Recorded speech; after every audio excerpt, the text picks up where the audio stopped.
Hello everyone, welcome back to our new informative video. तो देखो, आप लोग में से जितनों ने पहली वाली वीडियो देखी होगी जिसमें मैंने बताया था कि as a non EU national आप जर्मनी में सेटल कैसे कर सकते हैं। और उसके एंड में मैंने आपको बताया था कि मैं लास्ट में बताऊंगा कि मेरे यहाँ पे जर्मनी में एज एक्सपीरियंस कैसा रह चुका है। तो आज का वीडियो का टॉपिक जो आप लोगों ने टाइटल में भी देख लिया होगा, माई 7 years of experience in Germany. तो सबसे पहले चालू कहाँ से होता है? चालू तो बहुत सिंपल था यार। हम 3-4 दोस्त बैठे थे, बीटेक में थे।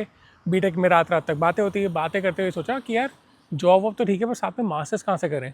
तो फिर हम सब बैठे, जोड़ा गुणाकार किया, भागाकार किया, और फिर सबने मिलकर डिसाइड किया चलो भाई जर्मनी चलते हैं। उस टाइम था 2016। फिर सब लोग बैठ गए कि कैसे पहुंचना है, भाई होता क्या है, कितनी टाइप की यूनिवर्सिटी है। और आज के पॉइंट पे तो चलो फिर भी यूट्यूब पे इतनी इन्फॉर्मेशन मिल जाती है। उस पॉइंट पे था अच्छा दांत ढूंढते हैं, अच्छा किसी की प्रेजेंटेशन देखते हैं यूनिवर्सिटीज़। तब हम लोगों ने सबने बैठ के मिलकर ढूंढा और फिर एप्लीकेशन चालू किए थे। सबसे पहले जो पॉइंट आता है वो है जर्मनी का एजुकेशन सिस्टम, जिसने मुझे जर्मनी की तरफ सबसे ज़्यादा अट्रैक्ट किया था। सबसे सिंपल यार, यहाँ पे तो पब्लिक एंड प्राइवेट यूनिवर्सिटीज़ होती हैं। पब्लिक में क्योंकि यहाँ ट्यूशन फीस होती ही नहीं है, उसके इतने फ़ायदे होते हैं, सिर्फ आप बेसिक सी कॉन्ट्रीब्यूशन फ़ीस पे करते हो और इसके अलावा कुछ भी नहीं। एंड जो सबसे बेस्ट पार्ट होता है कि 4 सेमेस्टर्स की पढ़ाई आपको 4 सेमेस्टर में ख़त्म नहीं करते। उनको पता है कि यार आपको पढ़ाई के अलावा भी आपको एक्स्ट्रा चीज़ें करनी पड़ती है, such as internships, work student वगैरह, और इसमें आपका टाइम जाता है। तो एक मास्टर्स की प्रोग्राम अगर वो 4 सेमेस्टर्स का है तो वो 8 सेमेस्टर तक खींचा जा सकता है। अगर वो 3 सेमेस्टर्स का है तो 6 सेमेस्टर तक खींचा जा सकता है। एंड आप अपने एडिशनल सेमेस्टर्स यूज़ कर सकते हैं और एक्सपीरियंस गेन करने के लिए। यार इंडिया और यहाँ में जो ज़मीन आसमान का फ़र्क है ना, वो है यहाँ का टाइम प्लानिंग। यार तुम सोच भी नहीं सकते हो कि तुम्हें पढ़ाई, पार्ट टाइम, लैंग्वेज कोर्सेज, जब सब कुछ एक साथ मैनेज करना पड़ेगा, प्लस तुम्हारे सारे के सारे घर के काम। इंडिया में अपन ये सबको बहुत ग्रांटेड ले लेते हैं। हॉस्टल में रहते हुए चल ठीक है, मेस का खाना रहेगा, कपड़े लॉन्ड्री में चले जाएंगे, यहाँ सब खुद से मैनेज करना है। तो ये एक ऐसी चीज़ है जो तुम्हें टाइम प्लानिंग बहुत अच्छी तरह सिखाती है। ये वाला जो होता है कि ऑफिशियल पेपर वर्क जर्मनी का A to Z, सारा का सारा पेपर वर्क जर्मन में होगा। अगर तुम्हें बेसिक भी नहीं आती है ना, अगर तुम अपना एक फॉर्म भी नहीं भर सकते हो, तो यहाँ आने पर तुम्हें बहुत मुश्किल होगी। आई एम टॉकिंग अबाउट कि तुम्हारा हाउस कॉन्ट्रैक्ट्स, तुम्हारे सिटी रजिस्ट्रेशन, तुम्हारे आउटस्टैंडर बिहेवियर के अपॉइंटमेंट्स के सारे डॉक्यूमेंट एंड प्रिपरेशन तुम्हें सब कुछ जर्मन में ही करना पड़ेगा। तो जब मैं यहाँ आया था, मैं B1 करके आया था, तब भी मुझे कुछ कुछ जगह मुश्किल थी। तो लैंग्वेज एंड का ज़रूर ध्यान रखना। आने से पहले तुम जितने लेवल पे अचीव कर पाओ, B1 इज़ अ मस्ट। अगर B2 कर लिया तो बहुत ही अच्छी बात है, तुम यहाँ आके अच्छे से प्रैक्टिस कर पाओगे, but B1 is a must. इसके बिना यहाँ मत आना, क्योंकि आई थिंक 1 या 2 हफ्ते पहले की बात थी, मैं आउटस्टैंडर बिहेवियर पे था मेरी एक अपॉइंटमेंट की वजह से। एंड वहाँ कुछ इंडियन स्टूडेंट्स थे, उनके आगे कुछ नंबर वगैरह उनको बुला रहे थे, उस नंबर को जर्मन में बोल के, वो लोग समझ ही नहीं पा रहे थे। अब मैं नहीं कह रहा शायद वो सिर्फ यहाँ कुछ से पढ़ने आए हो, शायद वापस चले गए, लेकिन अगर तुम अपने में से ज़्यादातर यहाँ ऐसे आते हैं कि हमें मास्टर्स करें फिर हमें यहाँ जॉब पे जाना है, तो एटलीस्ट इतनी लैंग्वेज समझो कि अगर कोई तुम्हें एक नंबर कॉल आउट करे तुम्हारे अपॉइंटमेंट का, तुम उसको रिकग्नाइज़ कर पाओ कि चलो आउटस्टैंडर भी हो रहे तो फिर भी वहाँ कोई ना कोई इंग्लिश बोल देगा। यहाँ हर जगह कोई इंग्लिश नहीं बोलता है जल्दी से। और इसके अलावा जो मेरे को एजुकेशन सिस्टम का यहाँ थोड़ा अलग लगा वो था यहाँ पे जिस तरह हम लोग एग्ज़ाम्स देते हैं। यहाँ के एग्ज़ाम्स प्रेजेंटेशन में भी आ सकते हैं, ओरल भी आ सकते हैं, प्रोजेक्ट बेस्ड भी हो सकते हैं। और ऐसा ज़रूरी नहीं कि आप 3-3 घंटे के एग्ज़ाम दे रहे हो इंडिया में रट्टा मार के। यहाँ मैंने आज तक जितने भी अपने 2 साल की पढ़ाई में एग्ज़ाम दिए थे, एक में भी ऐसा नहीं लगा अच्छा ये रट के जाऊँ तो मेरे को फ़ायदा होगा। सब चीज़ें कॉन्सेप्ट वाइज पूछी जाती हैं, ओरल में आपसे पूरे के पूरे क्वेश्चन आंसर किए जाते हैं कि अच्छा इस थियरी का इस तरह एप्लीकेशन कैसे होता है। तो ये भी मेरे को यहाँ पे बहुत इंटरेस्टिंग और मज़ेदार लगा। तो चलो अब बात करते हैं जर्मनी के वेदर के बारे में। और ये भाई सबसे कन्फ्यूजिंग सबसे अजीब लगा है मेरे को यहाँ पे आके, और इसको अडाप्ट करने में मुझे काफ़ी टाइम लगा, कम से कम पहला साल। क्योंकि जब आप आते हो, डिपेंडिंग आप विंटर इनटेक में आते हो फिर समर इनटेक में, तो समर में जाओगे तो आप देखोगे यार यहाँ के दिन तो रात के 10 बजे तक चल रहे हैं, रात के 9-10 बजे सनसेट हो रहा है। और अगर विंटर में आते हो तो यार आपका सीधा सीधा 4 बजे से आता है, 4 बजे पूरा अंधेरा हो जाएगा। अभी देखो अभी ऑटम का वेदर है और आप मेरे आसपास देखो कैसा हो रखा है पूरा का पूरा।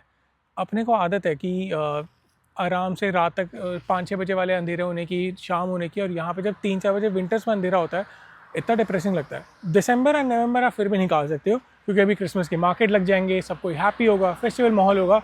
और जनवरी एंड फरवरी उतने ही डिप्रेसिंग जाते हैं कि बर्फ़ है, अंधेरा हो रहा है, कोई आपको बाहर दिखेगा नहीं। फिर बात करें थोड़ा पब्लिक ट्रांसपोर्ट के बारे में। जर्मनी की सारी सिटीज़ बहुत वेल कनेक्टेड है। You can get around anywhere in the city with using of U-Bahns, जो कि बेसिकली सबवेज होते हैं, आपके S-Bahns जो कि अपने इंडो की तरह मेट्रोज होते हैं, बसेज एंड ट्राम्स। और ये इतने वेल कनेक्टेड है कि आप कभी भी ऑब्लिगेटेड फील ही नहीं करोगे कि यार मेरे को यहाँ गाड़ी चाहिए ही चाहिए सर्वाइव करने के लिए। यहाँ से मेरे को सबसे अच्छी बात क्या लगती है, अगर कोई कंस्ट्रक्शन चल भी रहा हो ना तो दे मेक श्योर कि तो वहाँ रिप्लेसमेंट बसेस हो, तुम सब जगह टाइम से पहुँच जाओ।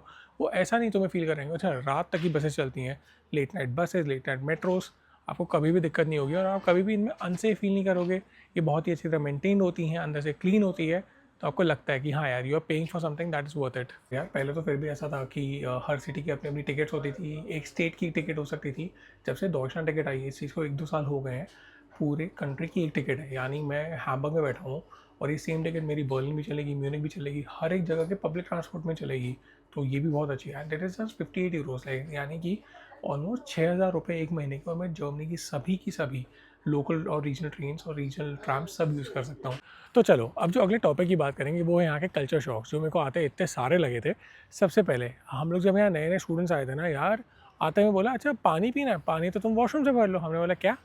कि बोलते हैं हाँ नल का पानी है, किचन से भरो, बाथरूम से भरो, सब बराबर है, आराम से पियो। तो भाई ऐसे थोड़ी ना होता है यार। एयरपोर्ट से लेके हम लोग जब लाइब्रेरी में जब पढ़ने जाते थे ना, तो जब वहाँ पे बोलते थे अच्छा पानी भरना है, वहाँ से भर के ले आते थे। हम लोग को लगता था कि यार अजीब है, ऐसे कैसे कर सकते हैं। स्टार्टिंग में तो भाई बॉटलें खरीदी, 1-2 महीने में थोड़ी आदत हो गई थी, अच्छा ये भी कर सकते हैं। दूसरा कल्चर शॉक जो मेरे को आज तक फ़नी लगता है, यहाँ पे रेस्टोरेंट पे जाते कोई तुम्हें पानी सर्व नहीं करता है। तुम्हें अगर स्पेसिफिकली चाहिए पानी तो उनको ग्लास में बोलो हमें लाइटुंग्स वास्ते चाहिए, तो वो तुम्हें नल से एक गिलास पानी भर के देंगे। ऐसा कल्चर शॉक भी मुझे काफ़ी लगा, वो है अपना कैश। इंडिया से आते हो ना तो यार यूपीआई की ऐसी आदत लगती है कि अपन कैश कैरी करना छोड़ ही चुके हैं। बहुत रेयर होगा कि अपने पास 500-1000 का हो गया, इतने के ऊपर अपन कैश नहीं रखते हैं। और यहाँ पे बहुत कॉमन है कि ये लोग हर चीज़ कैश पे करें। अब इनको कई जगह ऐसा हुआ जा रहा है कि नहीं हम लोग कार्ड पे स्विच कर रहे हैं, कुछ जगह कंपलसरी भी कर रहे हैं वो लोग कार्ड। लेकिन 1-2 साल पहले तक आपको ऑलमोस्ट कई जगह कैश ही होता है। अभी भी खास करके अगर तुम किसी आइसक्रीम की दुकान पर चले जाओ, वहाँ वो लोग कॉइन्स और कैश ही प्रेफर करेंगे। और लास्टली जो कि यहाँ पे सुपरमार्केट का मुझे बहुत अच्छा लगा, कल्चर शॉक भी बोलो और अच्छा भी लगा कि यहाँ पे जो भी खाने हैं ना उन सबकी ग्रेडिंग आती है, ए से लेके ई तक। आपको पता रह रहा है कि आप जो खरीद रहे हो उसकी कितनी अच्छी न्यूट्रिशन वैल्यू, ये सब। तो ये लोग इस चीज़ का भी बहुत अच्छा ध्यान रखते हैं। बाकी देखो, अगर कल्चर शॉक्स के बारे में बहुत डिटेल में जानना है, हमने एक वीडियो बना रखी है, आपको लिंक डिस्क्रिप्शन बॉक्स में मिल जाएगा। अगले में थोड़ी बात करते हैं यहाँ के पब्लिक हेल्थ इंश्योरेंस के बारे में, या फिर यहाँ के हेल्थ इंश्योरेंस के बारे में। बेसिकली ना अपन इसको 2 में डिवाइड कर सकते हैं, पब्लिक और private. Private same to same जैसे इंडिया का है कि यार अपन ने एक प्रीमियम पे किया, लेकिन आप जब कुछ होता है तो आप हॉस्पिटल में सेल्फ पे करते हो, फिर उस पूरे पैसे को रिक्लेम करते हो। पब्लिक वाले में जो कि स्टूडेंट्स के लिए कंपलसरी है, और इस पॉइंट पे मैंने भी रखा हुआ है कि आप कुछ वहाँ जाके पे नहीं करते हो, सब कुछ आपका कार्ड कवर करता है, सारे एक्सपेंसेस, सारे डॉक्टर्स के चेकअप्स वगैरह, सारे वहाँ के एग्जामिनेशंस, एंड ऑलमोस्ट एक बहुत बड़ा हिस्सा आपके मेडिकल्स का, मेडिसिन का। लेकिन बस फ़र्क ये है कि, और जो मेरे को ऐसा बुरा लगता है, आपको अपॉइंटमेंट बहुत मुश्किल से मिलते हैं। ऐसा यहाँ क्यों होता है, क्या होता है, इस पर हम एक जल्दी डिटेल वीडियो बनाने वाले हैं काफ़ी ज़्यादा इन्फॉर्मेशन के साथ। और जो मेरा यहाँ पे एक्सपीरियंस है, अच्छा भी रहा है बुरा भी रहा है। अच्छा इस बात का कि जब मेरा पाँव यहाँ फ्रैक्चर हुआ था, मुझे कोई टेंशन लेने की ज़रूरत नहीं पड़ी थी। मैं गया, मेरे को एक नोट की स्लिप मिल गई, मैंने यूनिवर्सिटी में उसे सबमिट कर दिया। जो भी मेरे प्रोजेक्ट्स है वो उनकी खुद ही डेडलाइन एक्सटेंड हो गई।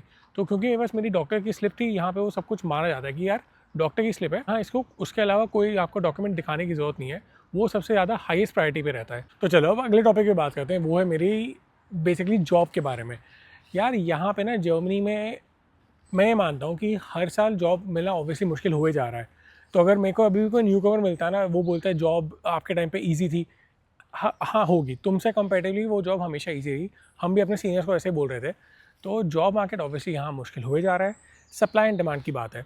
अब तुम्हें क्वालिफिकेशन ज़्यादा चाहिए, उनको और भी लोग मिल रहे हैं, तो तुम्हें भी अपनी सर्टिफिकेशन ये सब बढ़ाने पड़ेंगे।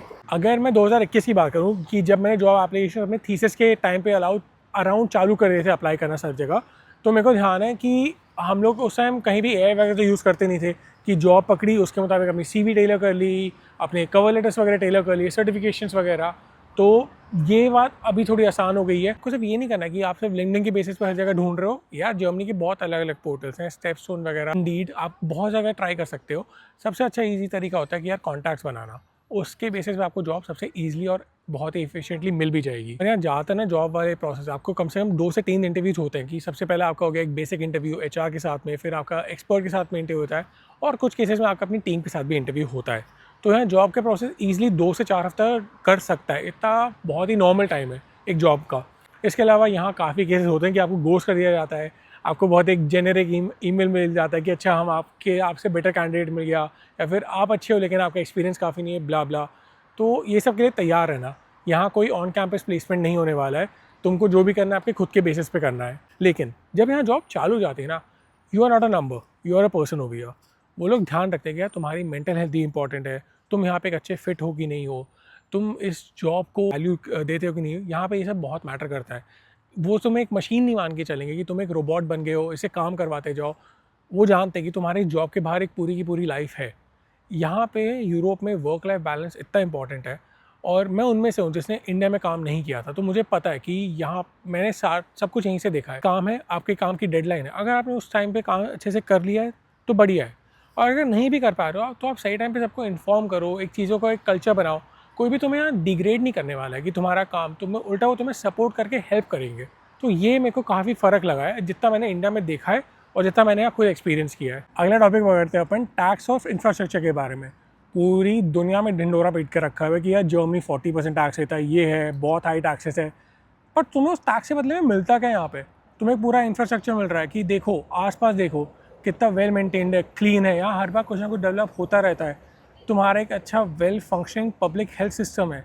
इसके अलावा तुम्हारी जो नेक्स्ट जनरेशन होगी, यहाँ बच्चों की कोई भी पब्लिक स्कूल में कोई फीस नहीं है, यहाँ हर एक चीज़ का सपोर्ट मिलता है। तो जो तुम टैक्स पे कर रहे हो ना, और बाद में वो तुम्हारा एज अ पेंशन भी तुम्हें पे होगा, तो इवन तो यहाँ पे टैक्स हाई है, उतने ही यहाँ के बेनिफिट्स हाई हैं।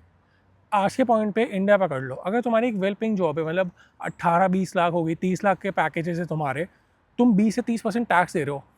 ये वीडियो जो भी देख रहा है, खुद से क्वेश्चन करना उस टैक्स के बदले में तुम्हें क्या मिल रहा है। तुम्हें कहीं प्रायोरिटी नहीं मिलती है, ना तुम्हें कोई फ्री के हेल्थ चेकअप्स मिलते हैं, ना तुम्हें ऐसा मिलता है ठीक है मेरे क्योंकि मैंने इतना हाई टैक्स दिया है तो मेरे बच्चों को आके जाके कोई रिजर्वेशन मिल जाएगा।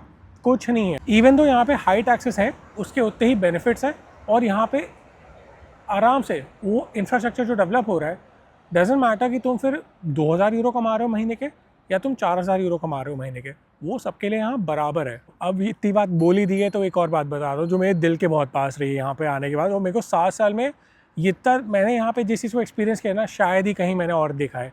वो है यहाँ पे ह्यूमन लाइफ की वैल्यू करना, कि तुम एक नंबर नहीं हो। मैं थोड़ी देर पहले भी वर्क कल्चर में बोला था, लेकिन तुम आसपास भी देखो। अगर आज के पॉइंट पे अगर मेरे को यहाँ कुछ होता है कि मैं एक बार रास्ते पे गिर गया था, आसपास वाले लोगों ने हेल्प किया था। आई नो हर कोई बोलता है यार जर्मन्स काफ़ी कोल्ड होते हैं, वो इनको स्मॉल टॉक करने से मतलब नहीं है, लेकिन इसका मतलब ये नहीं है कि ये लोग फ्रेंडली नहीं है। ये लोग वन ऑफ द बेस्ट होते हैं इन टर्म्स ऑफ उनके फ्रेंडलीनेस के बारे में, लेकिन they just take time to open up. They are not कि अच्छा मुंह पे कुछ और पीठ पे खींचे कुछ और, ये ऐसा नहीं है। और इसी चक्कर में इनको स्मॉल टॉक करने का मन नहीं करता। बट यहाँ पे छोटी छोटी चीज़ें भी होती हैं। फॉर एग्जांपल अगर कोई बस आती है ना, तो वो बस झुकती है ताकि तुम लोग अच्छे से चढ़ पाओ। यहाँ पे इस लेवल पे ह्यूमन लाइफ को कंसिडर किया जाता है यार, कि हम लोग लोगों के लिए उनकी लाइफ कितनी कंफर्टेबल बना सके, कितनी हम लोग उसको फ्रेंडली कर सके। आज के पॉइंट पे जब मैं यहाँ काम कर रहा हूँ, मेरे पास 28 डेज़ सिर्फ मेरा वेकेशन है पूरे साल का। मैं उसको कैसे मन करे यूज़ कर सकता हूँ। इसके अलावा जो मेरी सिक लीव्स होती हैं वो काउंट नहीं होती, क्योंकि वो सिक है। जो भी वीडियो देख रहा है वो जानता है इंडिया में सिक लीव नहीं होती, उनको प्लान्ड सिक लीव्स बोलते हैं। और सिक लीव भी कोई अप्रूव करवाता है इंडिया में कि नहीं भाई यहाँ ऐसा नहीं होता है। तुम सिक हो, तुम सिक हो, अप टू 6 वीक अगर तुम कहीं सिक हो रहे हो किसी वजह से, तो तुम्हारा हेल्थ इंश्योरेंस पूरा पे कवर कर रहा है, तुम्हें कोई टेंशन लेने वाली बात नहीं है। यहाँ इस लेवल तक सोचा जाता है कि यार ये एक इंसान है। मैं मानता हूँ कि यार हाँ, डेवलपिंग नेशंस के बारे में ये चीज़ हम सेम कंपेयर नहीं कर सकते। आज के पॉइंट पे इंडिया में क्योंकि इतना बड़ा डिफरेंस है कि कोई 1000 रुपये कमा रहा है महीने के तो कोई 10 लाख कमा रहा है, तो हर एक के लिए वो चीज़ बराबर नहीं हो सकती है। लेकिन हम लोग क्या बेटर कर सकते हैं एक पॉइंट पे, जो मुझे लगता है सिविक सेंस मेरे मुताबिक सबसे अच्छा है। आप बस खुद से चालू करो, आसपास वालों को ज्ञान देने की ज़रूरत नहीं है। आज के टाइम पे मैं भी बहुत ध्यान रखता हूँ इन चीज़ों का जब भी मैं इंडिया आता हूँ, कि नहीं यार ये ज़रूरत है। हम लोग बाहर अपना नाम बिगाड़े जा रहे हैं। तुम्हें हलवा लग रहा होगा, आज के पॉइंट पे जिसको भी उठा के देखना है ना, इंटरनेट पे जाके सर्च कर लेना, रेडिट पे देख लेना कि इंडियंस के साथ कनाडा में क्या हो रहा है, इंडियंस के साथ आयरलैंड में क्या हो रहा है।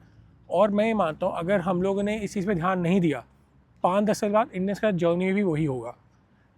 कि जिसको जो कंट्रोवर्सी बनानी बना लो इस बात पे भाई, मुझे घंटा फर्क नहीं पड़ रहा है, लेकिन ये सच है। अभी समझ जाओ, अपनी इमेज अच्छी रखो, आसपास वालों की इमेज अच्छी रखो। फॉर एग्जांपल मैं तुम्हें बताऊं, शायद 2018 या 19 की बात थी, जब हम लोग यहाँ पे वीज़ा एक्सटेंशन कराते थे ना, हम लोग को इतना बोलते नहीं थे और 1-2 साल में ही वीज़ा एक्सटेंशन मिल जाता था। 2019 में 5 इंडियन स्टूडेंट सामने आए फ्रैंकफर्ट के अंदर, जिन्होंने वीज़ा एक्सटेंशन पे नकली वो दिखाए पैसे। उसके बाद से सबकी चेकिंग चालू हो गई कि अच्छा ये लोग ऐसा कर रहे हैं। जर्मनी बहुत ट्रस्ट बेस्ड सिस्टम पे चलता है और जितना इनका ट्रस्ट होगा उतने लोग स्ट्रिक्ट हो जाएंगे। जैकेट पहन लेता हूँ अब मेरे को ठंड लगनी चालू होगी, शाम का एकदम पीक हो रहा है। हाँ, तो गाइस ये था मेरा कुल मिला के यहाँ का सासा का एक्सपीरियंस। काफ़ी अच्छी बात थी, काफ़ी बुरी बातें थी, काफ़ी एवरेज बातें भी थी, क्योंकि भाई लाइफ कई बार बोरिंग भी चलती है।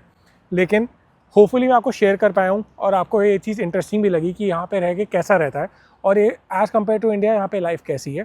मैंने ऑलमोस्ट सब कुछ जैसा था वैसा ही बोला है, मैंने कहीं भी कुछ फालतू में ऊपर चढ़ाया या कम नहीं किया। इसी के साथ वीडियो यहाँ पे ख़त्म करते हैं। आई होप आप लोग को अच्छी लगी हो। कमेंट सेक्शन में ज़रूर बताना आपके अगर कोई और क्वेश्चंस भी रहे हो। तब तक आपसे अगली वीडियो में मिलते हैं। अपना ध्यान रखना, खुश रहना, बाय एंड टेक केयर।